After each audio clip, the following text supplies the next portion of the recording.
अब हम लोग अध्ययन करेंगे समतल दर्पण द्वारा बने प्रतिबिंब के गुण पर आधारित प्रश्न है। ठीक है, तो ये जो आपके सामने बोर्ड पर 10 प्रश्न दिखाई दे रहे हैं, ये 10 प्रश्न वन लाइनर प्रश्न उत्तर है। मतलब प्रश्न किया गया, उसका एक लाइन में क्या दे देंगे, जवाब दे देंगे। ठीक है, तो देखिए कैसे। पहला क्या है कि हम अपने दैनिक जीवन में किस दर्पण का प्रयोग करते हैं। पहला क्वेश्चन क्या कर रहा है कि हम अपने दैनिक जीवन में किस दर्पण का प्रयोग करते हैं। दैनिक जीवन का मतलब प्रतिदिन। प्रतिदिन हम लोग किस दर्पण का प्रयोग करते हैं। सिंपल सी बात है कि सुबह उठते हैं तो कौन सा दर्पण का प्रयोग करते हैं, समतल दर्पण का प्रयोग करते हैं। तो जवाब में क्या लिखेंगे आप लोग, समतल दर्पण। समतल दर्पण। क्लियर हो गया। और इसी को पूछ सकता है कि हम अपने चेहरे को देखने के लिए किस दर्पण का प्रयोग करते हैं, तो भी जवाब क्या रहेगा, समतल दर्पण ही रहेगा। ठीक, पहला क्वेश्चन हो गया। दूसरा क्वेश्चन कह रहा है कि समतल दर्पण पर लंबवत पड़ने वाली किरण किस प्रकार परावर्तित होती है। फिर से सुनिएगा, कह रहा समतल दर्पण पर लंबवत पड़ने वाली किरण किस प्रकार परावर्तित होती है। मतलब अगर समतल दर्पण ऐसे बना हुआ हो, एक कैसा दर्पण है, समतल दर्पण। ठीक है ना, अब ध्यान दीजिएगा। समतल दर्पण कह रहा लंबवत पड़ने वाली, तो ये लंबवत ऐसे, देखिए लंबवत पड़ गया ना, तो ये हो गया कि समतल दर्पण पर लंबवत पड़ने वाली जो किरण है वो किस प्रकार परावर्तित होती है। तो सिंपल सी बात है कि समतल दर्पण पर प्रकाश की किरण जब लंबवत पड़ती है तो वह उसी माध्यम में क्या होती है, लौट जाती है। उसी माध्यम में क्या होती है, लौट जाती है। तो इसका जवाब क्या रहेगा कि उसी माध्यम से लौट जाती है। यहाँ लिखेंगे आंसर में, उसी माध्यम में लौट जाती है। क्लियर, समझ में आया ना। मतलब पूछा था समतल दर्पण पर लंबवत, तो समतल दर्पण बना और लंबवत प्रकाश की किरण इस पे गिरी है। तो जब समतल दर्पण पर लंबवत प्रकाश की किरण गिरती है तो टकरा के वह उसी माध्यम में क्या होती है, वापस चली जाती है। और यही चीज आपका समतल दर्पण में होता है। तो लिखेंगे उसी माध्यम में लौट जाती है। ठीक, तीसरा क्वेश्चन करा कि समतल दर्पण की फोकस दूरी क्या है। समतल दर्पण की फोकस दूरी क्या है, तो इसको आप रट लीजिएगा। समतल दर्पण की फोकस दूरी अनंत पर होती है। कहां होती है, अनंत पर। ए ऐसे, क्लियर हो गया। याद रहना चाहिए समतल दर्पण की फोकस दूरी क्या है, आप बोलेंगे अनंत है। ठीक, चौथा क्वेश्चन है समतल दर्पण की वक्रता केंद्र क्या होता है। ये भी होगा अनंत। क्या होगा, अनंत। ये भी क्या होगा आपका, अनंत ही होगा। ठीक, क्लियर हो गया। दो मतलब 4 क्वेश्चन हो गए। तो समतल दर्पण की वक्रता केंद्र क्या होता है, तो बोलेंगे अनंत होता है। ये दोनों प्रश्नों का जवाब एक ही है। ठीक, आगे दिया समतल दर्पण की रैखिक आवर्धन क्या होता है, +1 होता है। क्या होता है, +1 होता है। क्योंकि आपको पता होगा कि यम बराबर होता है I/O। मतलब यम मतलब होता है आवर्धन, आवर्धन बराबर होता है प्रतिबिंब की लंबाई बटे वस्तु की लंबाई। तो यम बराबर I/O बराबर +1। ये किसका होता है, समतल दर्पण की रैखिक आवर्धन क्या है, तो बोलेंगे +1 होता है। आगे दिया है प्रश्न नंबर 6 कि समतल दर्पण पर पड़ने वाली एक ही प्रकाश किरण की परावर्तित किरणें हो सकती है। फिर से सुनिएगा, समतल दर्पण पर पड़ने वाली एक ही प्रकाश किरण की परावर्तित किरणें हो सकती है। जब समतल दर्पण पर एक ही प्रकाश की किरण आपतित होगी तो परावर्तित भी कितना होगा, एक ही तो होगा। देखिए समतल दर्पण बना था और समतल दर्पण पर अगर एक प्रकाश की किरण गिर रही है तो ये टकरा कर जब वापस जाएगी तो कितना जाएगी, एक ही तो जाएगा। तो वही पूछा है कि समतल दर्पण पर पड़ने वाली एक ही प्रकाश की किरण परावर्तित किरणें हो सकती हैं। तो आपका जवाब रहेगा 1। क्या रहेगा, 1। कोई दिक्कत नहीं। अगर जैसे मान लीजिए समतल दर्पण बना हुआ है और समतल दर्पण बनने के बाद इस पर देखिए आपतित किरण 1 हो रहा है ना, तो परावर्तित भी कितना होगा, 1 ही होगा। फिर गिरेगा तो फिर होगा,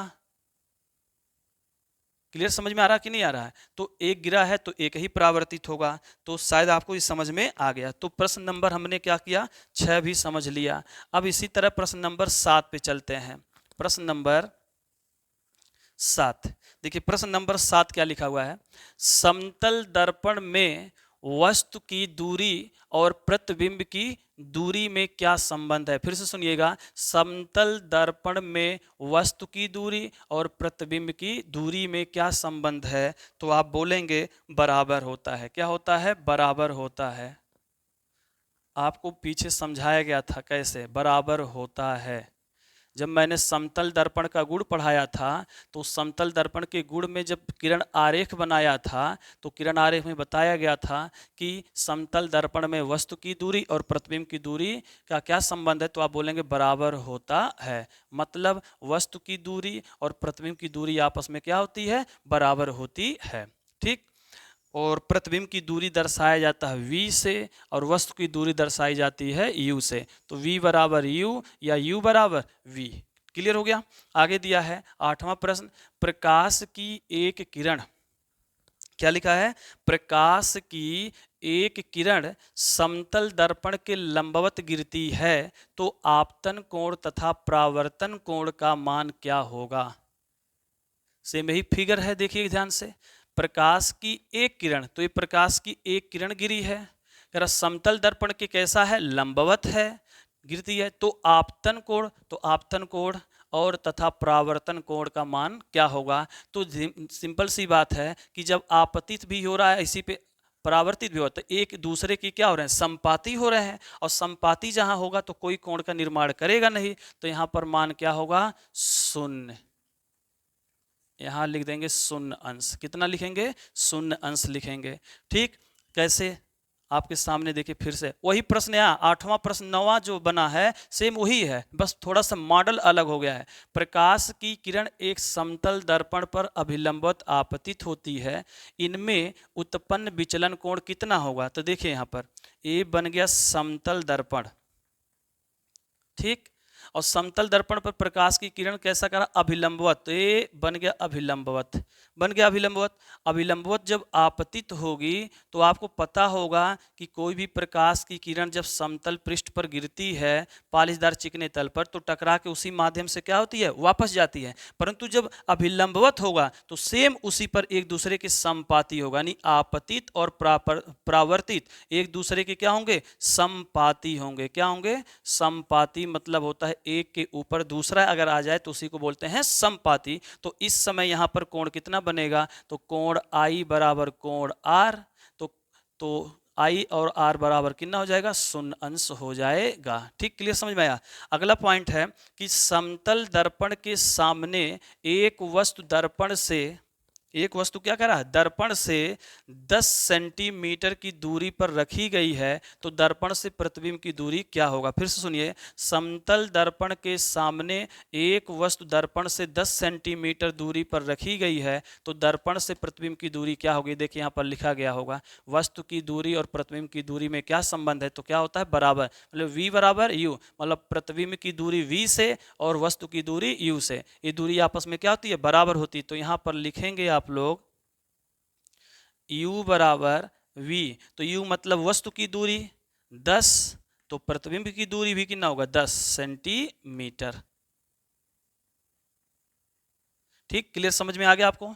तो समतल दर्पण पर आधारित हमने यहाँ पर 10 प्रश्न किया। फिर हम चल रहे हैं कुछ और प्रश्न के ऊपर कि कैसे कैसे हमें प्रश्नों को सॉल्व करना है। तो इसको स्क्रीनशॉट ले लीजिए, तो मैं आगे बढ़ूं।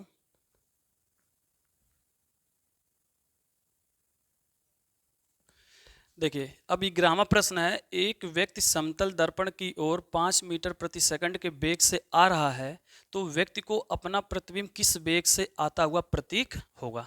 सिंपल सी बात है कि अगर समतल दर्पण के सामने कोई व्यक्ति 5 मीटर प्रति सेकंड के वेग से आ रहा है, तो उसका प्रतिबिंब उसका दुगना वेग कर देगा।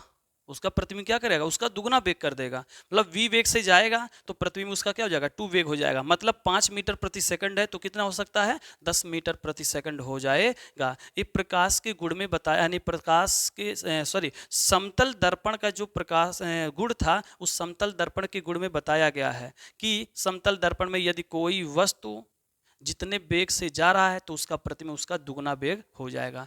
तो यहाँ पर देखिएगा 5 मीटर प्रति सेकंड के वेग से आ रहा है, तो कह रहा व्यक्ति को अपना प्रतिबिंब किस वेग से आता हुआ प्रतीत होगा, तो इसका दुगना हो जाएगा। तो लिखेंगे यहाँ पर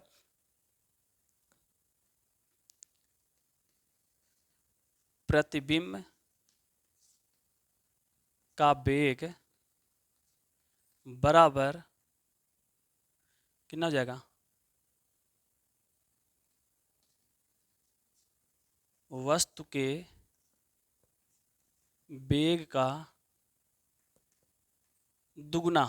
कैसे, वस्तु का वेग कितना है, 5 मीटर प्रति सेकंड है, और दुगना का मतलब 2, बराबर कितना हो जाएगा, 10 मीटर प्रति सेकंड हो जाएगा। ठीक, क्लियर हो गया। कैसे देखे ध्यान से। अब यहाँ पर मान लीजिए हमने एक समतल दर्पण बनाया। कैसा दर्पण बनाया, समतल दर्पण बना दिया। अब समतल दर्पण, इसको आप इस तरह समझ सकते हैं, ध्यान दीजिएगा। ये बन गया आपका एक कैसा दर्पण, समतल दर्पण बन गया। अच्छे से देखिएगा, हो गया ना। अब इस पर जब प्रकाश, इस पर ये जो मुख्य अक्ष दिखाई दे रहा है, इस पर मैंने एक वस्तु रख दिया, ये रखा ना। अब ये जो वस्तु है, इस वस्तु के शीर्ष से ये किरणें निकलेगी ऐसे, तो इस किरण का नाम है आपतित। क्या नाम है, आपतित। आपतित किरण है। और आपतित होने के बाद इस पे जब टकराएगा तो क्या हो जाएगा, परावर्तित हो जाएगा। तो यहां पर प्रकाश के परावर्तन की घटना है। किसकी घटना है, प्रकाश की परावर्तन की घटना है। तो एक कोण आई होगा, तो एक कोण क्या हो जाएगा, आर हो जाएगा। ठीक, मतलब कोण आई बराबर कोण आर। ठीक, क्लियर हो गया। अगर इसी शीर्ष से दूसरी किरण, पहली किरण निकली है ना, तो ये पहली किरण आपतित होके यहाँ पर देखिए टकरा के परावर्तित होके इधर निकल गई, और दूसरी किरण जब यहाँ से निकलेगी तो ये सीधे निकलेगी ऐसे। तो ये सीधे जो जा रहा है, ये प्रकाश की जो किरण है इस समतल दर्पण पर अभिलंबवत है। कैसा है, अभिलंबवत। तो अभिलंबवत की किरणें क्या होती हैं कि ये आपतित हुआ तो टकरा के उसी माध्यम से क्या होती है, वापस चली जाती है। जब ये वापस चली गई तो यहाँ पर क्या हुआ कि कहीं पर कटान बिंदु मुझे मिला नहीं। जब नहीं मिला तो इसी किरण को मैंने क्या किया, पीछे बढ़ा दिया, ऐसे पीछे बढ़ा दिया। और जब पीछे बढ़ाया और इसको परावर्तित किरणों को भी क्या किया, पीछे। यहाँ पर देखिए परावर्तित किरण भी पीछे जा रहा है, और ये भी परावर्तित किरण क्या हो रहा है, कलई के पीछे, यानी पीछे के भाग जा रहा है, कलई के तरफ जा रहा है। तो ये यहाँ कट गया, कटा ना। अब यहाँ कट गया तो कटने के बाद यहाँ पर हमें वस्तु का आभासी प्रतिबिंब प्राप्त हो गया। किसका, समतल दर्पण का, है ना। तो समतल दर्पण का जो प्रतिबिंब होता है वो आभासी होता है। क्या होता है, आभासी होता है। और कैसा होता है, सीधा होता है। कैसे पता चला, क्योंकि वस्तु देखिए, वस्तु की दिशा ऊपर की तरफ है कि नहीं है, तो प्रतिबिंब की दिशा भी क्या है, ऊपर की तरफ ही है। तो इसलिए ये भी, इसकी दिशा ऊपर, इसकी भी दिशा, इसीलिए इसको बोलेंगे सीधा। तो समतल दर्पण के द्वारा जो प्रतिबिंब है वो कैसा होगा, सीधा। आभासी देखिए कैसे है, क्योंकि ये कलई के तरफ बन रहा है, इसलिए आभासी है। क्या है, आभासी। और जब कलई के यानी परावर्तक पृष्ठ के सामने होता तो क्या होता है, वास्तविक होता है। तो ये समझ में आ गया। अब यहाँ पर वेग बोला है, तो मान लीजिए एक व्यक्ति समतल दर्पण की ओर, तो मान लीजिए यहाँ पर कोई व्यक्ति है और समतल दर्पण की ओर v वेग से यदि गति कर रहा है, तो आ रहा है, तो व्यक्ति को अपना प्रतिबिंब किस वेग से आता हुआ दिखाई देगा। तो मैंने यहाँ बोला कि अपना वेग यह क्या करेगा, -v हो जाएगा। क्या हो जाएगा, -v हो जाएगा। कैसे, अब बता रहे हैं आपको। क्योंकि आप पढ़े होंगे निर्देशांक ज्यामिति पढ़े होंगे, तो ये प्लस इधर होता है, इधर क्या होता है, माइनस होता है, पढ़े होंगे ना। तो उसी के हिसाब से मैंने यहाँ पर आपको समझाने का प्रयास कर रहा हूँ। तो देखिए इसकी वेग इधर हो जाएगा, प्रतिबिंब का वेग इधर हो जाएगा। ठीक, क्लियर हो गया। अब यहाँ पर हो जाएगा कि जो v है, क्या है v, तो v को हम निकालेंगे किस तरह से कि हमारा 2v आ जाए। तो यहाँ पर हम लिखते हैं v i अपॉन m बराबर, मतलब ये इमेज हो गया और ये मानो हो गया, यम से क्या हो गया, मानो हो गया। ठीक, अब यहाँ पर हो जाएगा बराबर v i माइनस v यम हो जाएगा। ठीक, क्लियर। अब वी आई है माइनस वी, और जो माइनस वी एम है मानो है, वो भी क्या होगा, माइनस वी हो जाएगा। तो बराबर होगा माइनस 2v हो जाएगा, माइनस क्या हो जाएगा, 2v हो जाएगा। अब यहाँ पर माइनस 2v जो आया है, तो यहाँ पर मेरा वेग दुगना हुआ कि नहीं हुआ, तो 2 हो गया, और वेग कितना है 5, तो 5 दूना 10। ठीक, आई होप आपको समझ में आ गया होगा।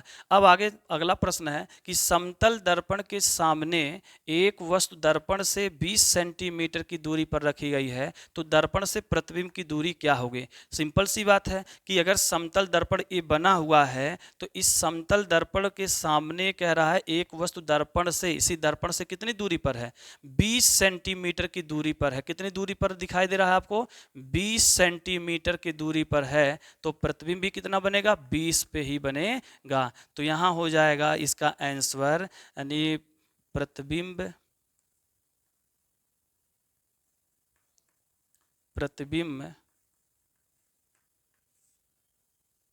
की दूरी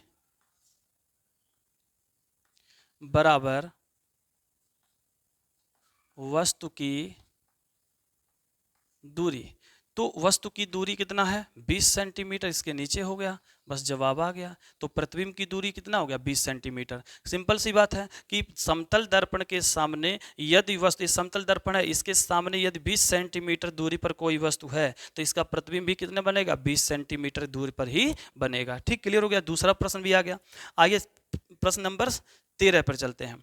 160 सेंटीमीटर ऊंचाई के मनुष्य का पूर्ण प्रतिबिंब, यानी 160 सेंटीमीटर की जो लंबाई का जो व्यक्ति है, मान लीजिए यहां पर हमने बना दिया 160 सेंटीमीटर का, ये क्या हो गया, व्यक्ति हो गया। इसकी लंबाई कितनी है, 160 सेंटीमीटर की है। ठीक है ना। अब 160 सेंटीमीटर का ये जो लंबाई का व्यक्ति है, इसको समतल दर्पण में अपना पूरा प्रतिबिंब देखना है। समतल दर्पण में क्या करना है, पूरा प्रतिबिंब देखना है। तो समतल दर्पण में पूरा प्रतिबिंब देखने के लिए आवश्यक ऊंचाई कितना होना चाहिए दर्पण की, तो मैंने बताया था कि अगर कोई मनुष्य अपने पूरे शरीर का, पूरे लंबाई का पूरा प्रतिबिंब देखना चाहता है, तो दर्पण कितनी लंबाई का होना चाहिए, कुछ नहीं करना है। दर्पण की लंबाई जो होती है मनुष्य के लंबाई का आधा होती है। तो यहाँ पर हम लिख देंगे दर्पण की ऊंचाई बराबर मनुष्य की लंबाई कितनी है, 160, इसी का आधा कर दीजिए, कितना आ गया, 80 सेंटीमीटर का दर्पण होगा। मतलब सिंपल है कि अगर आप 10 फुट के हैं और आप अपना पूरा प्रतिबिंब समतल दर्पण में देखना चाहते हैं, तो दर्पण कितनी लंबाई का होना चाहिए, 5 फुट का होना चाहिए। ठीक, क्लियर हो गया। आगे सवाल नंबर 14 कह रहा है, यदि कोई व्यक्ति समतल दर्पण के सम्मुख 3 मीटर की दूरी पर खड़ा है, यदि कोई व्यक्ति समतल दर्पण के सम्मुख 3 मीटर की दूरी पर खड़ा है, तो व्यक्ति से प्रतिबिंब के मध्य दूरी क्या होगा। तो देखिए ये बन गया एक समतल दर्पण। कैसा दर्पण हो गया, ये हो गया समतल दर्पण। ठीक, क्लियर हो गया। अब समतल दर्पण ऐसे भी बना सकते हैं, और आप समतल दर्पण इस तरह भी बना सकते हैं, ये इस तरह से, ये समतल दर्पण हो गया। और मान लिया कोई व्यक्ति 3 मीटर की दूरी पर खड़ा है, कितने मीटर दूरी पर, 3 मीटर की दूरी पर खड़ा, यहां से कितना, 3 मीटर की दूरी पर खड़ा है, किससे, समतल दर्पण। यदि कोई व्यक्ति समतल दर्पण से, कह रहा सम्मुख मतलब सामने, 3 मीटर की दूरी पर खड़ा है, तो व्यक्ति से प्रतिबिंब के मध्य की दूरी क्या होगी। तो इस व्यक्ति का प्रतिबिंब भी कितनी दूरी बनेगा, 3 मीटर की दूरी पर ही बनेगा। कितनी दूरी पर, 3 मीटर की दूरी पर ही प्रतिबिंब बनेगा। और आपको पता ही होगा आभासी ही बनेगा। है ना, तो 3 मीटर की दूरी बना। लेकिन प्रश्न देखिए से में अंतर है, यहीं पर व्यक्ति देखिए व्यक्ति से कह रहा, व्यक्ति से तो व्यक्ति यहां पर है, से प्रतिबिंब के मध्य तो प्रतिबिंब यहाँ है, तो व्यक्ति से और प्रतिबिंब के मध्य पूरी टोटल दूरी पूछ रहा है, तो व्यक्ति से प्रतिबिंब के मध्य, मध्य मतलब ये पूरा टोटल बीच की दूरी पूछ रहा है, तो 3 3 कितना हो जाएगा, 6 मीटर हो जाएगा। ठीक, आई होप आपको समझ में आ गया होगा कि हमें समतल दर्पण के द्वारा जो प्रश्न दिया गया है उस प्रश्न को कैसे हल करना है। तो हल क्या करना, अगर आपको गुण याद है समतल दर्पण का तो आप प्रश्न देखते ही क्या करेंगे, उसका उत्तर दे देंगे, लगाने की कोई जरूरत है ही नहीं। अब जैसे यहाँ बोला गया एक व्यक्ति समतल दर्पण की ओर 5 मीटर प्रति सेकंड के वेग से आ रहा है, तो व्यक्ति को अपना प्रतिबिंब किस वेग से आता हुआ प्रतीत होगा, तुरंत दुगुना कर दीजिए। ठीक, 5 दूना 10 हो जाएगा। समतल दर्पण के सामने एक वस्तु दर्पण से 20 सेंटीमीटर दूर पर रखी गई, तो दर्पण से प्रतिबिंब की दूरी क्या होगी, दर्पण से प्रतिबिंब की दूरी कह रहा है ना, तो दर्पण से पूछा है, तो दर्पण से, तो दर्पण यहाँ है और प्रतिबिंब इधर है, तो दर्पण से प्रतिबिंब की दूरी पूछेगा तो 20 सेंटीमीटर ही होगा, यानी प्रतिबिंब की दूरी बराबर वस्तु की दूरी हो जाएगा। 160 सेंटीमीटर ऊंचाई के मनुष्य का पूर्ण प्रतिबिंब देखने के लिए दर्पण की आवश्यक अधिकतम ऊंचाई क्या होगी। अगर कोई व्यक्ति 160 सेंटीमीटर का है तो दर्पण कितनी ऊंचाई का, आधा कर दीजिए, 80 सेंटीमीटर का हो जाएगा। यदि कोई व्यक्ति समतल दर्पण के सम्मुख 3 मीटर की दूरी पर खड़ा है समतल दर्पण से, तो व्यक्ति से प्रतिबिंब के मध्य की दूरी क्या होगी, तो यहां पर प्रतिबिंब और यहां पर व्यक्ति, इसके मध्य पूछा, तो इसके मध्य 3 इधर है और 3 इधर है, सब टोटल कितने हो गए, 6 मीटर हो गए। ठीक, स्क्रीनशॉट ले लीजिए।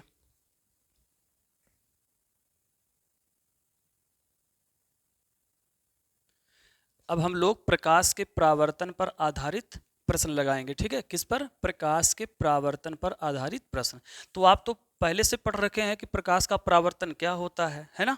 तो प्रकाश का परावर्तन मैं एक बार यहाँ पर फिगर में समझा दे रहा हूँ कि प्रकाश की परावर्तन की घटना क्या होती है। मैंने यही बताया था कि जब प्रकाश की किरण किसी पालिशदार या चिकने सतह पर आपतित होती है तो टकराने के पश्चात उसका अधिकांश भाग क्या होता है, उसी माध्यम में लौट जाता है। इसी घटना को बोलते हैं प्रकाश का परावर्तन। ठीक, जैसे यहाँ पर फिगर बना दिया जा रहा है, ये आपका है समतल या पालिशदार सतह, ये कलई भाला वाक हो गया, और जैसे मैंने कलई किया तो ये जो पृष्ठ दिखाई दे रहा है ये कैसा है, पालिशदार,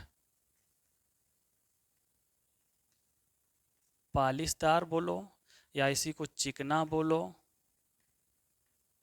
या इसी को समतल बोल दो, समतल पृष्ठ बोल दो। ठीक, क्लियर, सब एक ही है। अब इस पर जब प्रकाश की किरण ऐसे आपतित होगी, है ना, ये किरण क्या है, आपतित है, आपतित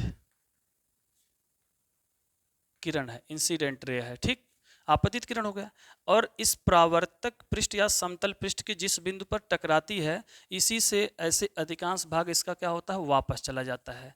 ये वापस चला गया, यहाँ पर तीर ऐसे बन जाएगा, इसका नाम क्या है, परावर्तित। क्या नाम है, परावर्तित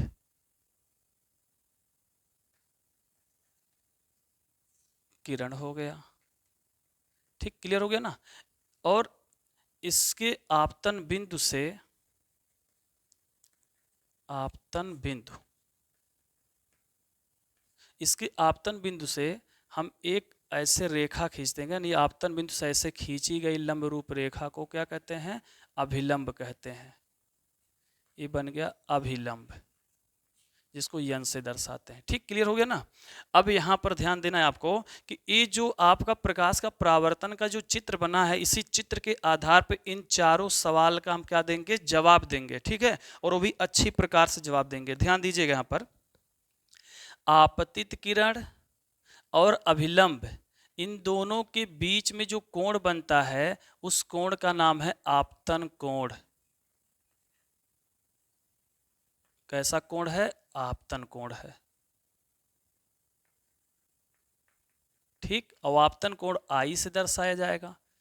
और अभिलंब और परावर्तित किरण के बीच में जो कोण होता है वो होता है आर, इसको बोलते हैं हम लोग परावर्तन कोण, परावर्तन कोण। ठीक, क्लियर, समझ में आ गया ना। और इसी चित्र के आधार पर हमें सवाल का जवाब देना है। चलिए पहला सवाल पढ़िए क्या लिखा है।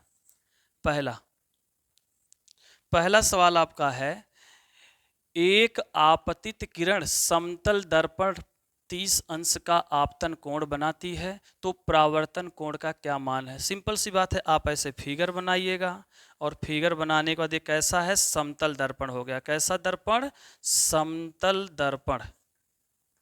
ठीक, क्लियर। कह रहा एक आपतित किरण किस पर कह रहा है, समतल दर्पण पर, तो एक आपतित किरण हो गया यहां पर। ठीक, समतल दर्पण पर आपतित हो गया, 30 अंश का आपतन कोण बनाती है। आपतन कोण कब निकल कर आएगा, जब आपतित हो गया, और यहां से जब आप परावर्तित निकालेंगे तो ये हो गया परावर्तित किरण। ध्यान दीजिए, परावर्तित हो गया और ये क्या हो गया, आपतित हो गया। और यहां पर आपतित के बाद यहां पर इसके बिंदु से एक अविलंब खींच देंगे तो ये हो गया यन हो गया। तो कह रहा आपतित किरण समतल दर्पण, तो आपतित किरण समतल दर्पण पर कितने अंश का कोण, आपतन कोण बनाती है, 30 अंश का। तो इस कोण का नाम है आपतन। तो यहाँ I बराबर बन गया कितना अंश का, 30 अंश। तो आपको प्रकाश के परावर्तन की द्वितीय नियम में पता है कि I बराबर क्या होता है, R होता है। तो यहाँ लिखेंगे कोण I बराबर कोण R। तो यहाँ I का वैल्यू कितना अंश है, 30 अंश है। तो कोण R बराबर कितना मिला, 30 अंश मिल गया। तो यहाँ R बराबर कितना अंश हो गया, 30। और आपसे पूछा था परावर्तन कोण, तो परावर्तन कोण किससे दर्शाते हैं, R से दर्शाते हैं। किससे दर्शाएंगे, R से। क्लियर, समझ में आया कि नहीं आया यहाँ पर। तो परावर्तन कोण और आपतन कोण आपस में क्या होता है, बराबर होता है। ध्यान दीजिएगा, आपतन कोण बराबर परावर्तन कोण, यानी कोण I बराबर कोण R। तो I का वैल्यू कितना है, 30, तो R का भी वैल्यू कितना होगा, 30। इस तरह से पहला सवाल का हमने क्या किया, जवाब दे दिया। ठीक, इसके बाद आगे समझिए क्या है। पहला हो गया ना, स्क्रीनशॉट लेना तो ले सकते हैं, कैसे हमने लगाया। ठीक है, पहला ही बोला था, एक आपतित किरण समतल दर्पण में 30 अंश का आपतन कोण, 30 अंश का आपतन कोण, तो आपतन कोण यहाँ है।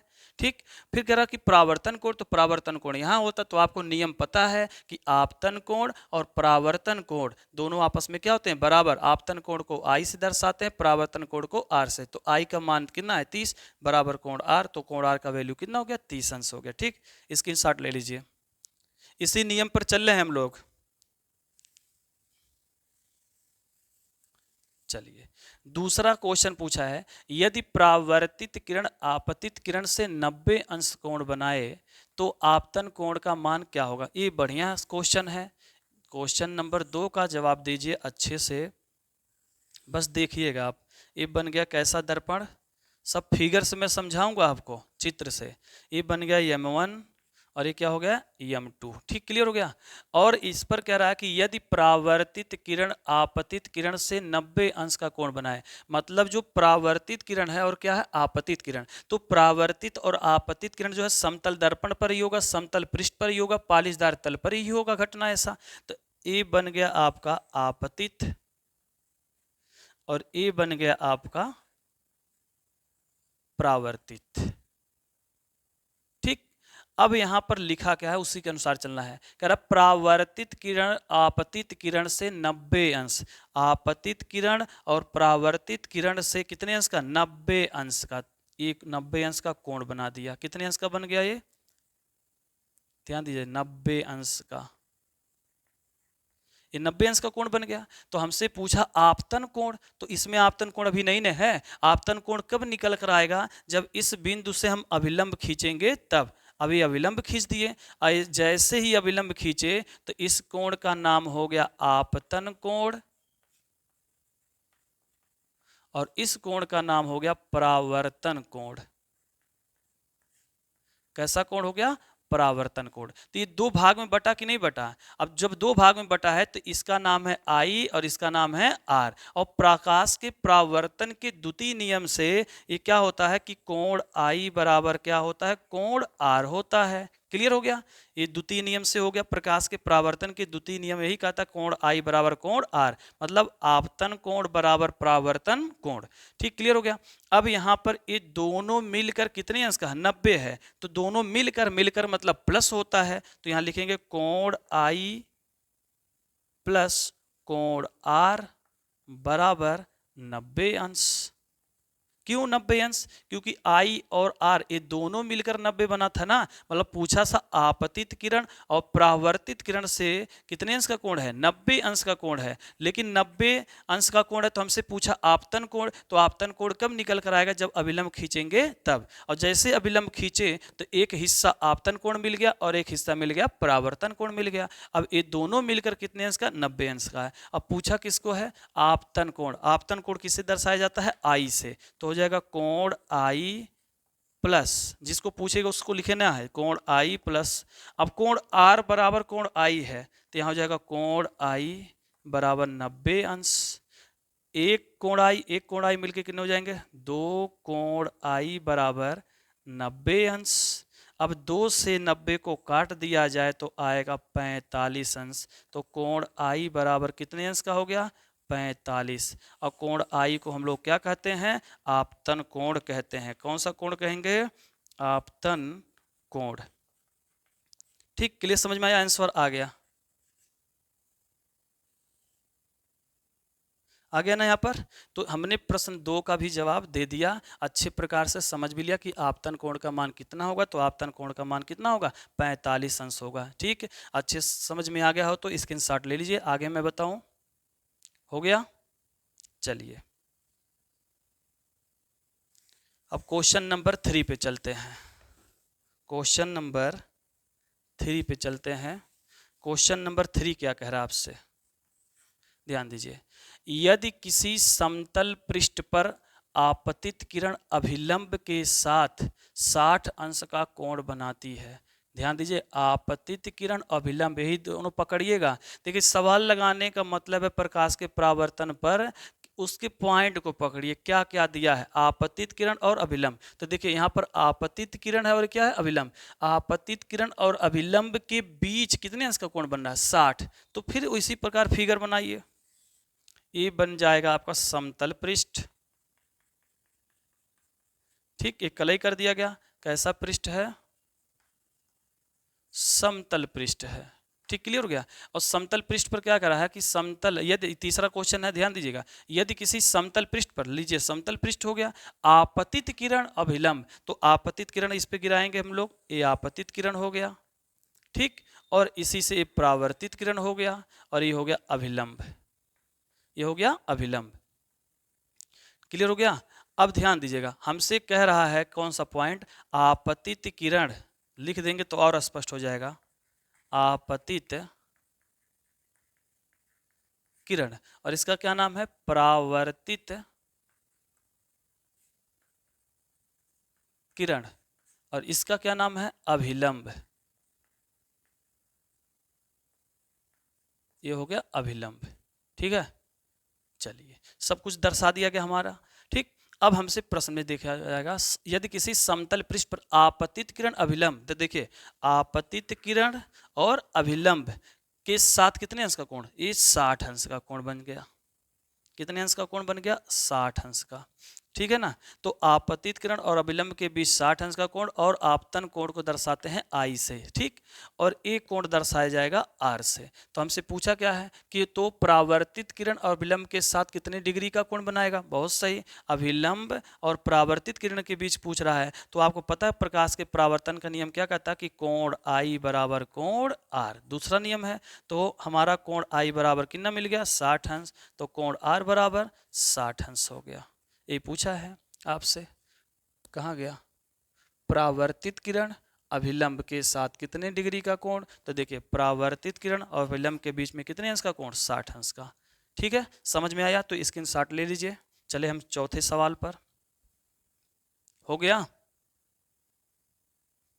यदि वीडियो अच्छा लग रहा हो तो आप लोग इसको लाइक कमेंट जरूर करें और शेयर भी करें, ताकि दूसरे स्टूडेंट भी अच्छे से क्या करें? पढ़ लें इस चैनल पर। चलिए अब हम चलेंगे सवाल नंबर 4 पर। सवाल नंबर 4 क्या कह रहा है? यदि कोई प्रकाश किरण किसी समतल पृष्ठ पर, देखिए ध्यान से, यदि कोई प्रकाश किरण किसी समतल पृष्ठ पर 40 अंश कोण पर आपतित होती है, तो पहले बनाएंगे समतल पृष्ठ। ये बन गया समतल पृष्ठ बन गया है ना। m1 और m2 रख दीजिए, कोई दिक्कत नहीं है। यदि कोई प्रकाश किरण, कह रहा प्रकाश किरण, लीजिए प्रकाश किरण गिर गया, ये प्रकाश किरण गिर गया, ठीक। यदि कोई प्रकाश किरण किसी समतल पृष्ठ पर 40 अंश कोण पर आपतित होती है, तो ये 40 अंश के कोण पर क्या होती है, आपतित होती है। ध्यान दीजिएगा, यहां पर 40 नहीं लिखना है ना। यहाँ पर अभिलंब और आपतित किरण के बीच में नहीं पूछा, यहाँ पर करा कि यदि कोई प्रकाश की जो किरण है वो समतल पृष्ठ पर 40 अंश का कोण पर क्या होती है, आपतित होती है। 40 जैसे ये गिरता है तो ये कितने अंश का कोण यहाँ बना देगा, समतल पृष्ठ से कितना बनाएगा, क्योंकि यहाँ लिखा है समतल पृष्ठ पर, तो समतल पृष्ठ पर ये जो आपतित किरण है कितने अंश का कोण बनाया, 40 अंश का बनाया। कह रहा तो ज्ञात कीजिए आपतन कोण, परावर्तन कोण, परावर्तित किरण और समतल पृष्ठ के बीच का कोण। तो हमसे पहला क्वेश्चन पूछा आपतन कोण, तो आपतन कोण कैसे निकलेगा, जब आपतन कोण बनेगा फिगर में तभी तो आपतन कोण कैसे बनता समतल दर्पण में, जब आपतित होती है तो टकरा के ऐसे क्या होगा, वापस जाएगा उसी माध्यम में। तो ये बन गया कौन सा किरण, परावर्तित किरण बन गया, परावर्तित किरण बन गया, ठीक। और ये बन गया कौन सा, आपतित किरण बन गया, ठीक। क्लियर, समझ में आ रहा है। और यहां से आप खींच देंगे तो ये बन गया क्या, अभिलंब, क्या बन गया, अभिलंब बन गया। क्लियर, समझ में आया। अब हमसे पूछा पहला है आपतन कोण, तो ये आपतन कोण कैसे बनेगा, ध्यान दीजिएगा, ई वाला कोण पूछा है, ई वाला कोण बराबर हो गया वाट, इधर का भी पूछा है, ये भी कोण हो गया वाट।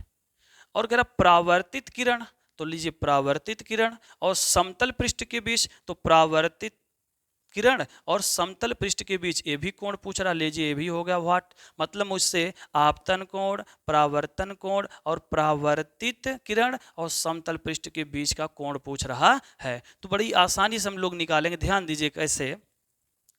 अगर मान लीजिए हम ये जो अभिलंब दिया है, क्या दिया है, अभिलंब, और अभिलंब और आपतित किरण के बीच के कोण को हम दर्शाते हैं आई से, किससे दर्शाते हैं, आई से। अभिलंब और परावर्तित किरण के बीच के कोण को दर्शाते हैं किससे, आर से दर्शाते हैं। एक चीज ध्यान दीजिएगा, यहाँ पर अगर बिंदु ओ कर दिया जाए और यहाँ पर तो यन है और इसको ए मान लिया जाए और इसको क्या मान लिया जाए, बी मान लिया जाए, ठीक। तो यहाँ पर एक चीज ध्यान दीजिएगा कि यन ओ यम डैश, ये देखिए यन ओ यम डैश, यन ओ यम डैश, एक देखिए 90 अंश का कोण बना रहा है ना। तो यहाँ हो जाएगा यन ओ यम डैश बराबर कितने अंश का कोण बन रहा है, 90 अंश का बन रहा है। मतलब यन से ओ से यम, ये 90 अंश का कोण बनाया। और 90 अंश देखिए दो भाग में बटा हुआ है, कितने भाग में बटा हुआ है, दो भाग में बटा हुआ है। तो एक भाग मुझे 90 मिल गया, तो दूसरा भाग कितना होगा, तो ध्यान दीजिएगा यहाँ पर यन ओ यम में एक रेखा आया है, ए ओ आया है, और ए ओ जो आया है ये दो भाग में क्या हुआ, बंट गया है। तो एक निकल कर आया क्या, ए ओ यम डैश, ए ओ यम डैश, ए ओ यम डैश, एक कोण हो गया। और दूसरा वाला ए ओ यन बराबर 90 अंश। ध्यान दीजिएगा यहाँ पर, ये जो मैंने बोला यन ओ यम डैश, तो यहाँ से यहाँ तक ये कितने अंश का कोण बना रहा है, 90 बना रहा है। सबको पता है कि ये लंब रूप रेखा है, कैसा रेखा है, किसी भी रेखा पर ऐसे लंब खींचा गया तो ये कितने अंश का कोण होता है, 90 डिग्री का होता है कोण, एंगल, ठीक। मतलब 90 अंश का होता है। तो ऐसा रूप दिखाई दे रहा है, एक सीधा है और एक क्षैतिज है। तो एक ऐसे देखिए यन ओ यम डैश दिखाई दे रहा, तो 90 हमने लिख दिया मैथ के भाषा से, ठीक। क्लियर हो गया। अब ये जो यहाँ से यहाँ तक बना, तो इसी में दो टुकड़ा ऐसे हो गया है, देखिए ध्यान से, दो टुकड़ा हुआ है। तो दो टुकड़ा हुआ तो दोनों टुकड़ा मिलके मेरा जो है 90 बना है ना। तो यहाँ पर इसको हम क्या कर देंगे, प्लस कर देंगे, ठीक। अब देखिए ए ओ यम डैश, यानी ए ओ यम डैश हो गया, प्लस ए ओ यन हमारा बराबर 90 अंश। तो ए ओ यम डैश मान कितना आया है, 40 प्लस ए ओ यन मतलब आई बराबर 90।